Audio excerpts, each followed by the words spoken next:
In 1994, a gang in Detroit began breaking into homes while wearing police uniforms and body armor. Their usual targets were the homes of drug dealers and rival gangs. When they stormed a house dressed as police, the criminals inside believed they were facing real officers, so they didn't resist. As time went on, the gang's operations became more violent, which caught the attention of the FBI. The FBI stepped in, determined to uncover who was behind these home invasions, and what they found was far more shocking than they had anticipated. At that time, the FBI didn't know whether this gang was just a group of criminals impersonating police officers, or if they were corrupt or former law enforcement. This is a true crime story filled with thrilling events, intense chases, and a cat-and-mouse game between the FBI and the gang members. Stay tuned and watch until the end. Our story takes place in the 1990s, specifically in Detroit, Michigan. Detroit was known for several neighborhoods infested with dangerous gangs, where drug trafficking, violence, and all kinds of crimes like theft, murder, and assault were common. Despite the efforts of the police and local authorities to combat these crimes, it was impossible to fully eradicate them due to the sheer number of gangs present in these areas. The most they could do was try to maintain some control and prevent things from escalating further. However, things began to spiral out of control when a gang started breaking into people's homes, seemingly at random. At least, that's what the police initially believed. They thought these break-ins and robberies were random. But over time, they started noticing a pattern.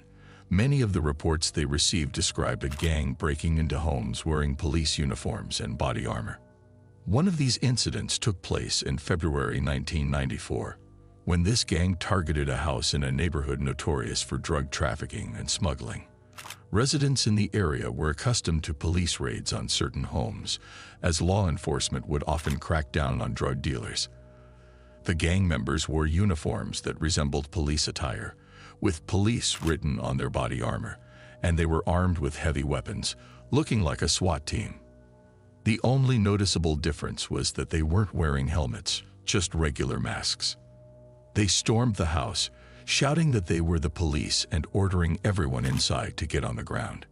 Naturally, the criminals or drug dealers inside, even if they were armed, chose not to resist because no one wanted to get into a shootout with the police or special forces. But the situation quickly took a darker turn when the gang members started behaving aggressively. They pointed their weapons at the people inside and threatened them, at gunpoint, to tell them where the money was hidden.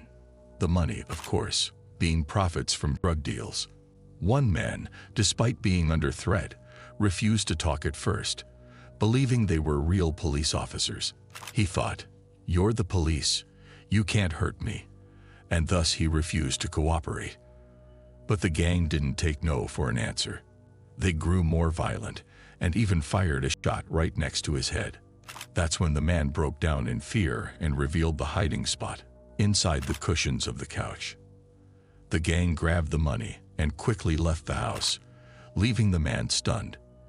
It was only then that he realized these were not police officers.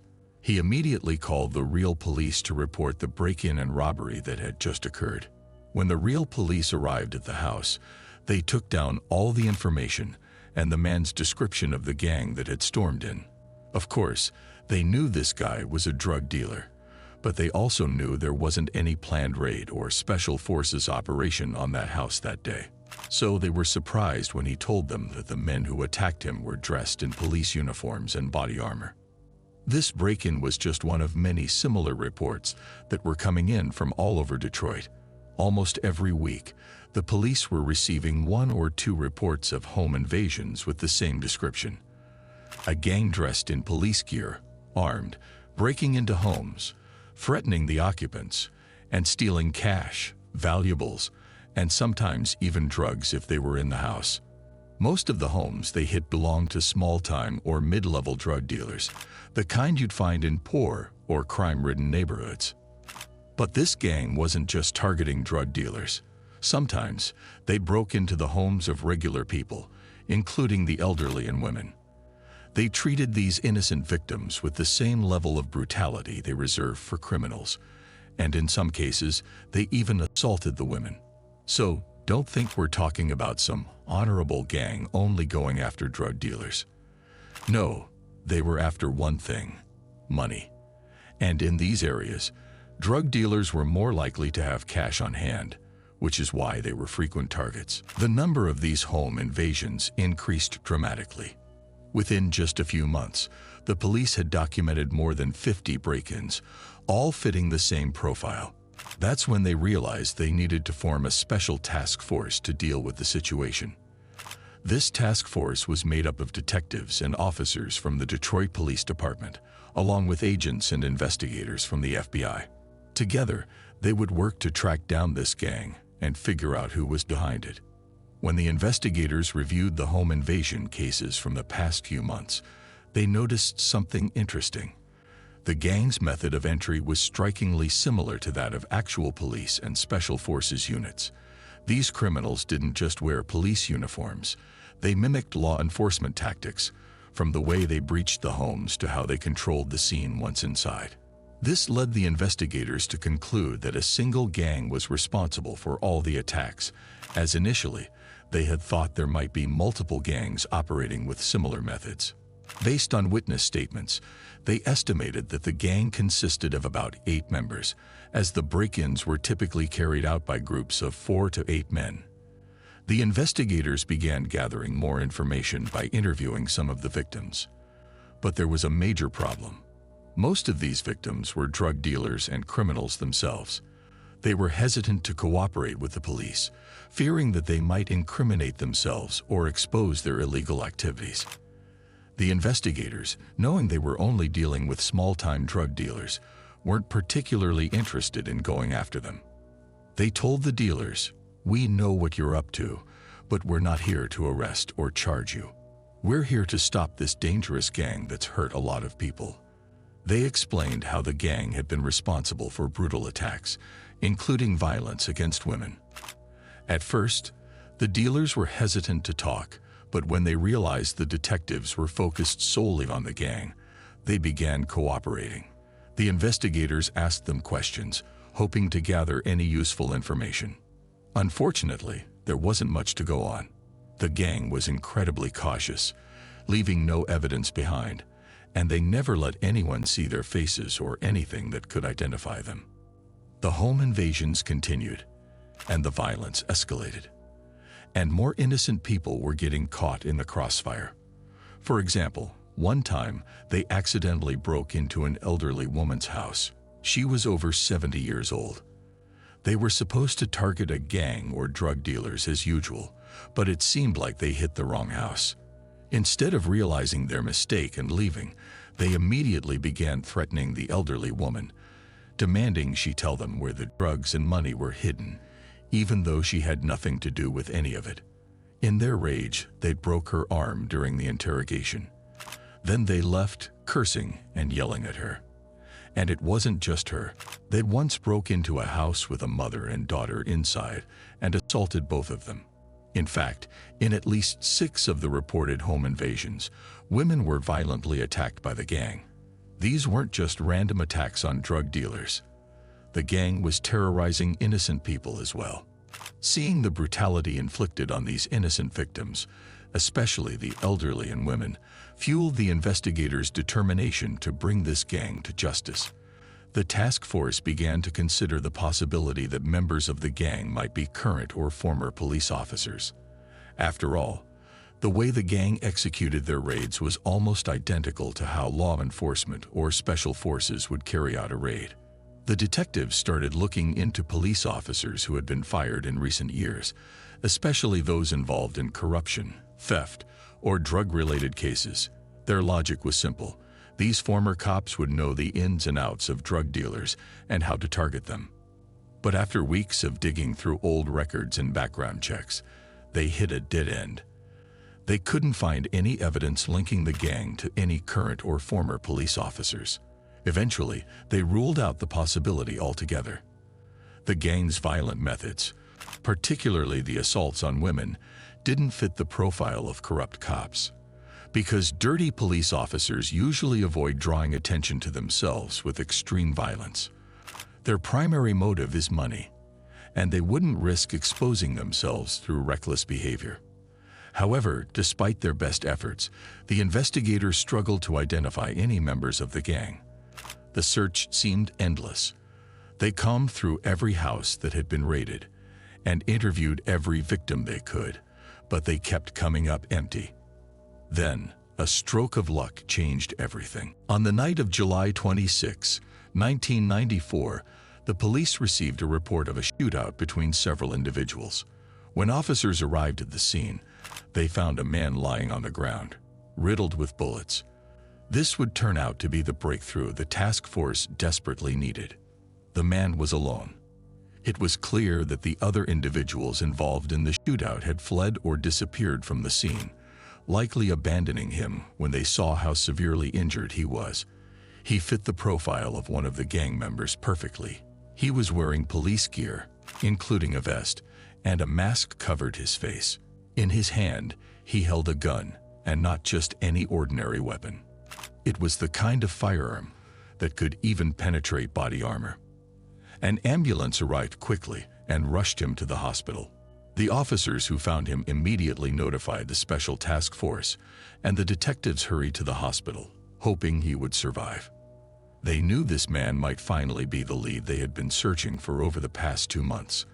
After running his fingerprints, they discovered his identity: Dante Garrison. When Dante finally regained consciousness, the detectives wasted no time.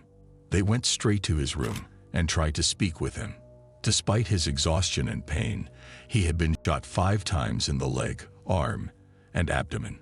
He was able to give them some answers.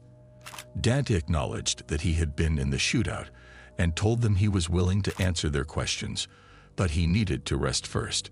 From his responses and his emotional state, the investigators sensed that Dante might be willing to cooperate, so they left him to rest, feeling optimistic, but knowing they had to play their cards right. They realized he wouldn't agree to help unless they made him feel comfortable and provided him with assurances for his protection. Back at the task force headquarters, the detectives gathered to discuss the best strategy to gain Dante's cooperation. Their goal was to flip him, to turn him into an informant who would work for them and help bring down the rest of his gang.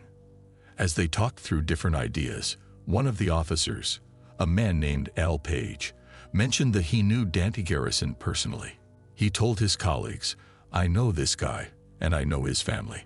Al explained that he had known Dante since he was a young boy and had a close relationship with his family. Hearing this, the other investigators immediately felt a wave of optimism. They knew Al Page was their best chance at getting through to Dante. Al went to visit Dante in the hospital, using his connection with the family to build trust. He managed to convince Dante to help them, but it wasn't easy. Dante made one condition clear. He wanted immunity from prosecution. He wouldn't agree to cooperate unless he was guaranteed protection from legal consequences. The detectives agreed, promising him full immunity in exchange for his help in taking down the rest of the gang. Once the deal was made, Dante finally confessed. He admitted that he was indeed a member of the gang that had been breaking into homes, impersonating police officers, and using their tactics. The detectives pressed him for details about the shootout that had left him wounded and lying on the street. Dante explained what had happened.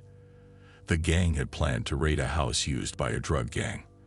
On the first day, they conducted surveillance on the house, staking it out from a distance. They wanted to monitor the activity and identify the best time to strike, but it seemed that one of the drug dealers inside spotted them. Before they could capture him, he ran off.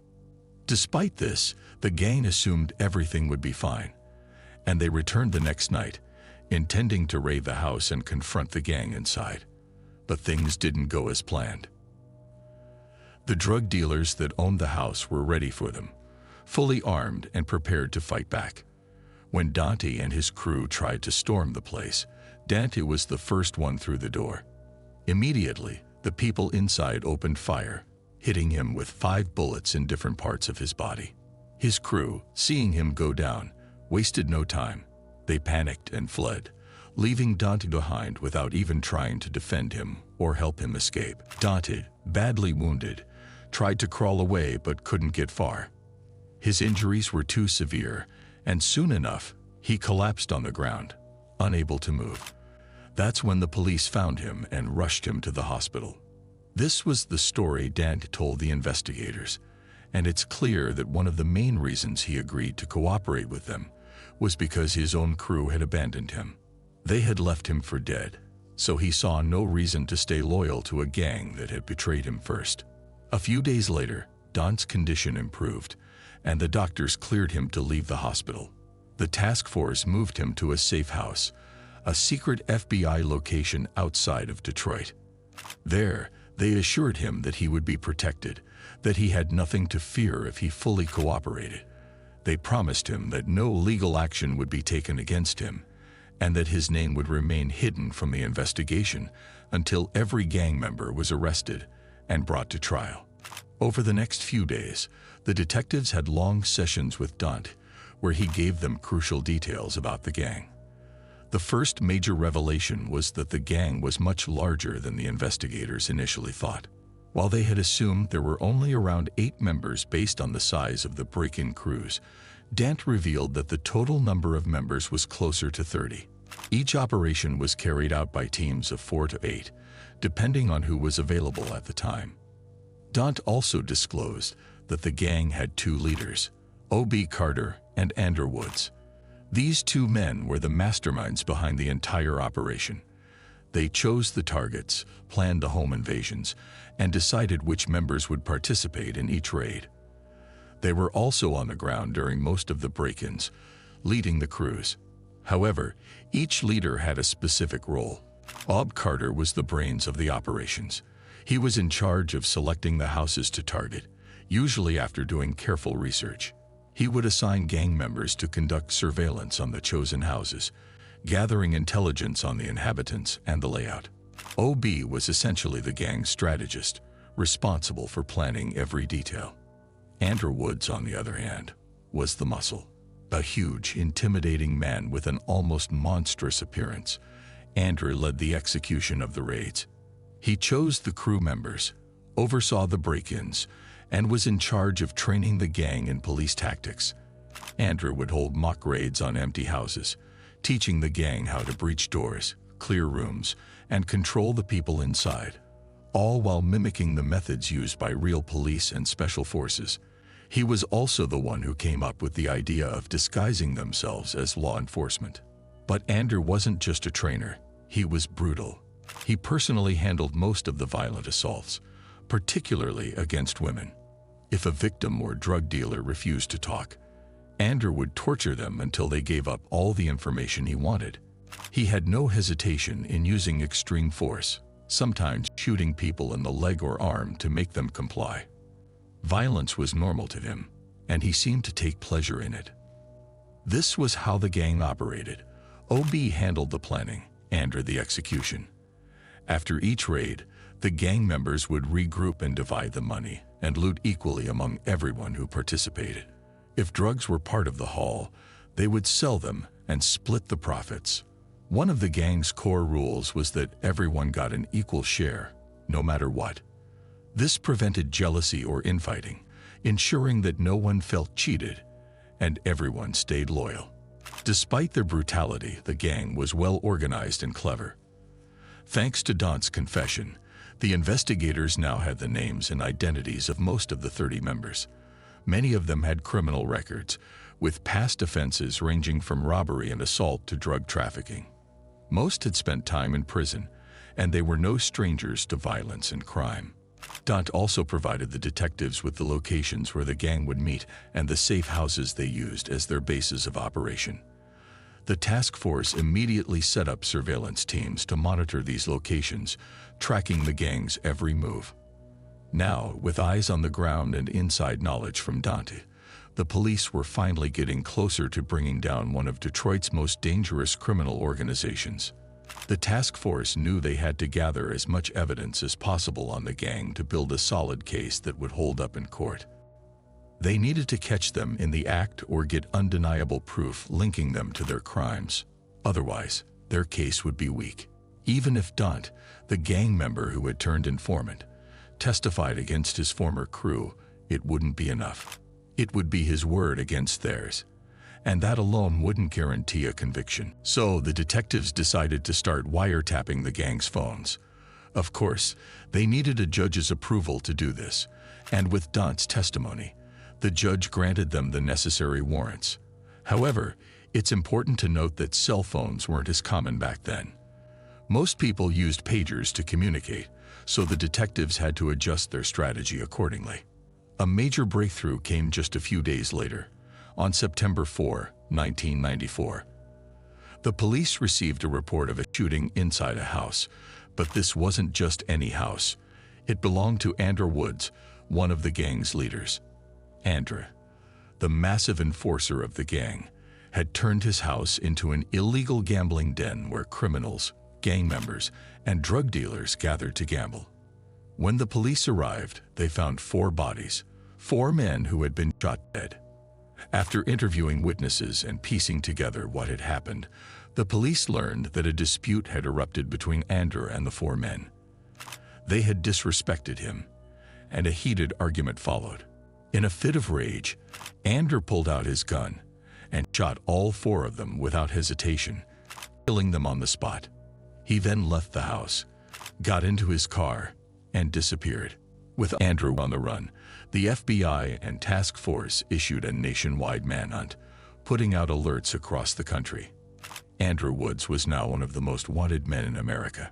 Every law enforcement agency in the country was on the lookout for him. But then, just a week later, something completely unexpected happened. Andrew Woods walked into the Detroit Police Department and surrendered himself. He told the officers, "I heard you were looking for me, so here I am." The detectives believed that the intense pressure from the nationwide manhunt had forced him into a corner. Perhaps Andrew thought it would be easier to fight the charges in court rather than live the rest of his life on the run. Whatever his reasons, the task force was relieved. They had finally taken one of the most dangerous men in Detroit off the streets. With Andrew behind bars, the focus now shifted to O.B. Carter, the mastermind and planner of the gang's operations. The task force knew they had to be extra careful with O.B. He was smart, and he was fully aware that the police were closing in on him, especially after Andrew's arrest. The task force assigned undercover officers to watch him closely, and they monitored his every move. However, tracking O.B. wasn't easy. He was cautious, always one step ahead, and took great care to avoid detection. Despite this, the surveillance teams managed to keep an eye on him. At the same time, the wiretaps on the gang's members were proving useful. The investigators overheard gang members discussing their past robberies, boasting about what they had stolen, and even sharing specific details about the break-ins. The detectives were able to match these conversations with ongoing investigations and reports from victims. This gave them more evidence, but it still wasn't enough. The detectives needed to catch them in the act. Their goal was to arrest the gang members during one of their home invasions, catch them red-handed. So the task force continued their surveillance, waiting for the perfect moment to strike. One night, while monitoring one of the gang's safe houses, one of the officers noticed something unusual. A car approached the house, and 4 men got out. At first glance, the vehicle looked like any other, but in reality, it was an undercover police car. The 4 men who exited the vehicle were plainclothes officers, armed with pistols. The officer on surveillance was puzzled and quickly radioed back to headquarters for clarification. The response came back swiftly. The 4 men were undercover officers searching for a fugitive in the neighboring houses. They had no idea they were walking right into the territory of one of Detroit's most dangerous gangs. The situation was tense. If the undercover officers got too close to the gang's safe house, it could trigger a violent confrontation. Inside, the gang members had noticed the undercover cops and were already preparing for a shootout. They had armed themselves, fully aware that they were dealing with law enforcement, despite the plain clothes. You might wonder, how did they know these men were cops, even though they were undercover? The answer lies in the fact that even unmarked police cars have certain signs and features that experienced criminals, like this gang, could easily recognize. The gang members knew how to spot these clues. At that moment, the officer watching the scene was terrified that the gang might kill the 4 undercover officers. He even considered leaving his car to warn them, but doing so would blow the surveillance operation and ruin months of painstaking work. Luckily, the 4 officers didn't approach the gang's safe house, and the disaster was avoided without the officer having to expose himself. But just imagine, the gang was fully prepared to kill those police officers without hesitation. The task force, through their wiretaps, had overheard the gang members talking about the undercover officers. They knew the police were there, and they were prepared to engage in a shootout if they came too close to the house. This revelation sent a chill down the investigators' spines. It proved that the gang was even more dangerous than they had initially thought. If they were willing to kill law enforcement, it meant they would do anything to avoid capture. This forced the detectives to consider a grim reality. When they moved in to arrest the gang, they would likely face armed resistance. The gang wouldn't surrender without a fight, especially since the investigators wanted to catch them in the act during one of their home invasions. That meant the gang would be armed, wearing body armor, and ready to engage in a shootout. So the detectives also had to be cautious about one crucial detail. They couldn't storm the house while the gang was inside, as that could lead to a hostage situation. Innocent people could easily be caught in the crossfire. The best plan was to ambush the gang as they were leaving the house, right after they had finished their operation. By then, the gang would be vulnerable, thinking they had successfully completed their crime. The problem, however, was that the gang members were heavily armed, carrying high-powered weapons and armor-piercing bullets. The task force realized they couldn't do this alone. They would need the help of the SWAT team. So the FBI investigators met with the SWAT commander and his second-in-command, explaining their plan to take down the gang. The plan was simple but dangerous. About 20 SWAT officers would hide inside an ambulance to avoid suspicion. They would wait for the gang to finish their home invasion and leave the targeted house. The gang typically used a large van to carry out their heists, and all of the members involved in the operation would ride in it. The SWAT team's strategy was to follow the van once it left the scene. The ambulance, with its sirens blaring and emergency lights flashing, would approach the van from behind. The gang, trying to keep a low profile, would likely pull over to let the ambulance pass. But instead of passing, the ambulance would cut them off, blocking their escape. The 20 SWAT officers, concealed inside, would quickly jump out and surround the gang's van from all sides, preventing them from opening fire or making any attempt to flee. This was the core of the plan, to catch the gang off guard and ensure there was no chance for a violent confrontation. The investigators were determined to avoid a high-speed chase, as that could easily turn into a deadly disaster, with civilians caught in the crossfire. The goal was to neutralize the gang without a street shootout, which would endanger countless innocent lives. The plan was risky, but it was their best shot at taking down the gang while minimizing casualties. All they needed now was the right moment to execute it, and they hoped they could finally bring an end to the reign of terror that had gripped Detroit. Of course, not all 30 members of the gang would be involved in any single operation. Typically, only 4 to 8 members would participate in a heist. However, even if the police managed to arrest just 4 or 8 of them, they could likely pressure those caught in the act to give up the others. With hard evidence against them, the police could threaten them with long prison sentences unless they cooperated. The detectives began looking for the right opportunity to strike. They needed to catch the gang in the middle of one of their heists. Finally, after weeks of surveillance and wiretapping, they overheard the gang discussing a major upcoming operation, one that would involve a large number of members. This was the chance the investigators had been waiting for. According to the conversations between the gang members, the operation was scheduled for November 11, 1994. The target, as usual, was a drug dealer's house. However, The gang didn't mention the exact location in their phone calls, leaving the detectives without a precise address. This meant it was up to the surveillance officers on the ground to follow the gang members and figure out the location. They needed to pinpoint the house, or at least the general area where the operation would take place. The next day, 2 of the gang members were spotted by undercover officers, appearing to scout out the location. They were checking the streets, entrances, and exits, meticulously planning every detail of the heist.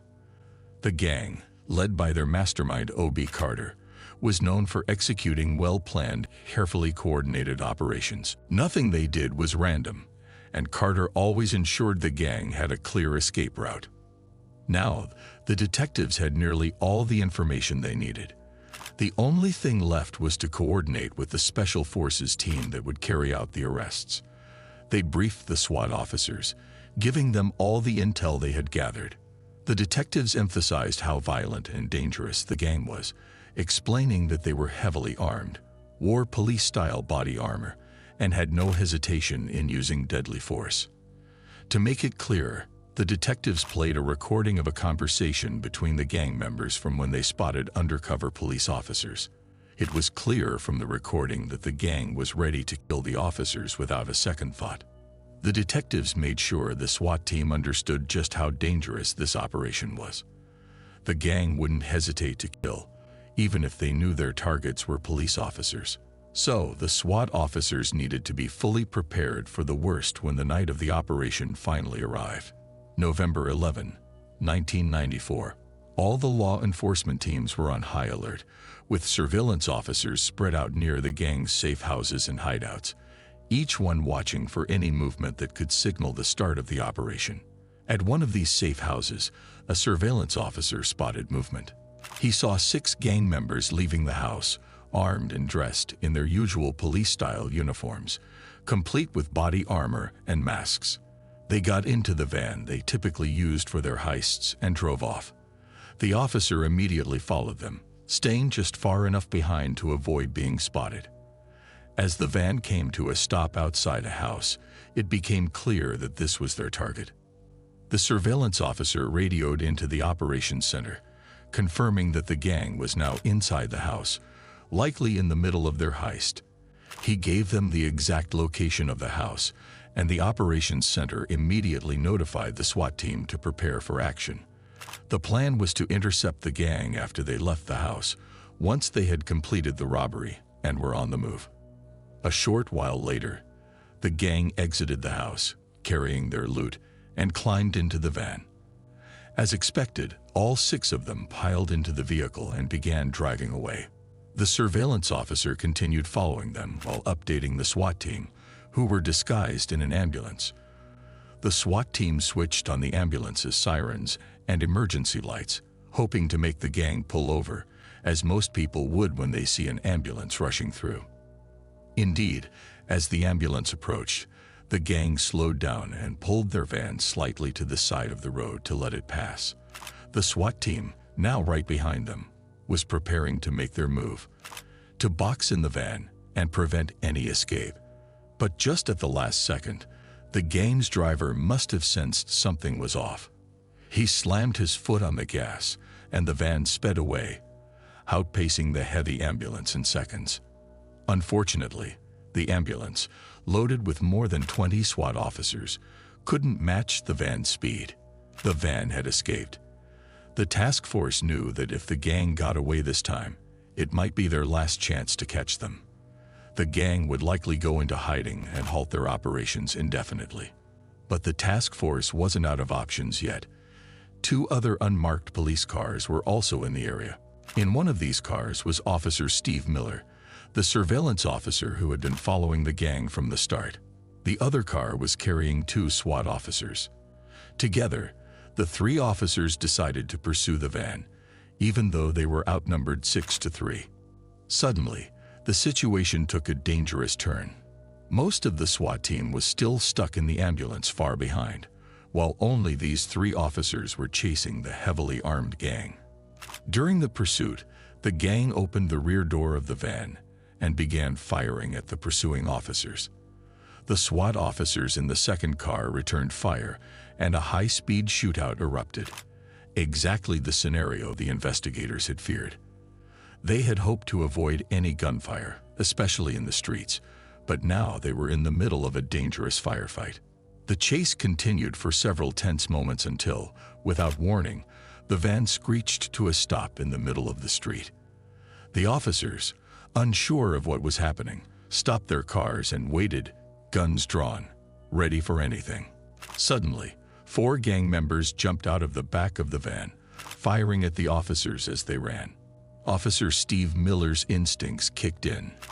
He decided to chase after the fleeing gang members, assuming the 2 SWAT officers would follow suit. However, the SWAT officers stayed by the van, focusing on the 2 remaining gang members in the front. They aimed their weapons at the driver and his passenger, ordering them to get out of the van. But instead, the driver floored the gas pedal again, and the van sped off. Now, Officer Miller was alone, chasing 4 armed criminals through the streets, believing he had backup coming behind him. He had no idea that the SWAT officers had stayed behind with the van. However, one of the gang members, realizing he was being pursued, slipped behind a wall, waiting to ambush Miller, setting a deadly trap. Steve kept running, thinking he was the hunter, not realizing he was walking straight into a trap.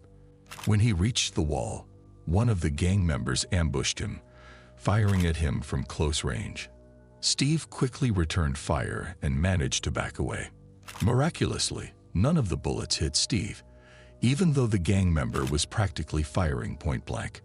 To this day, Steve says he's amazed he wasn't shot in that moment. Steve then ducked behind the wall, finally realizing that he was alone. None of the other officers were with him. He stayed in place for a few minutes, aware that he was facing 4 armed criminals on his own, and worried that they might be setting up a larger ambush. After what felt like an eternity, reinforcements arrived. Additional officers flooded the area to support Steve, and together they began searching for the 4 gang members. Unfortunately, those few minutes were enough for most of the gang members to escape, unless they were severely injured. As they searched, Steve and his team found one of the gang members lying on the ground. He was gravely wounded. Steve approached and checked the man, confirming that he was dead. Steve had landed a fatal shot despite the gang member wearing body armor. He and the other officers had been equipped with armor-piercing bullets that night, just like the gang. The dead man wasn't just any gang member. He was O.B. Carter, the leader of the gang. With O.B. gone, the chase for the van continued. The SWAT team had finally caught up, and the van had come to a stop by the side of the road for another time. The officers weren't sure why, whether the van had run out of gas or suffered a mechanical failure, but either way, the gang was cornered. 2 men stepped out of the van. One immediately surrendered, but the other tried to make a run for it. FBI agents, who had just arrived on the scene, gave chase. After a brief foot pursuit, they caught up with the fleeing man, who collapsed on the ground. He was the van's driver, and as it turned out, he was seriously injured. That likely explained the sudden stops during the chase. Despite his severe injuries, the driver would survive after receiving treatment at the hospital. Now, the police had arrested 2 of the gang members, the one who surrendered and the driver. O.B. Carter, the gang leader, was dead, and 3 of the 6 members involved in the heist had managed to escape. The detectives contacted local hospitals, asking if anyone had come in with gunshot wounds, and one hospital reported that a man had been admitted with multiple bullet wounds. This man turned out to be another gang member, one of the escapees, now in police custody. With 3 gang members arrested, 2 of whom were wounded, the task force had made significant progress. Meanwhile, another FBI and SWAT team raided several of the gang's hideouts and safe houses. Inside, they found stolen goods that linked the gang to various home invasions. Items like jewelry and clothing, which had been reported missing by victims, were recovered, along with an arsenal of heavy weaponry, police uniforms, body armor, and masks. These were critical pieces of evidence that would help strengthen the case against the gang in court. But the real key to solidifying the case was getting confessions from the captured gang members. The detectives sat down with the two men they had arrested and laid it out plainly. You were caught in the act. You shot at police officers. These charges will bury you. You'll spend the rest of your life in prison unless you cooperate with us. Faced with the possibility of life behind bars, the gang members cracked. They began talking, giving up the names of their fellow gang members. Of course, the detectives already knew most of the gang's identities thanks to Dante's earlier confession, but they needed these new confessions to solidify their case. Having multiple witnesses and multiple confessions was crucial to building an airtight prosecution. Alongside the confessions, the detectives had months of wiretapped conversations, the stolen items, and the weapons they had recovered.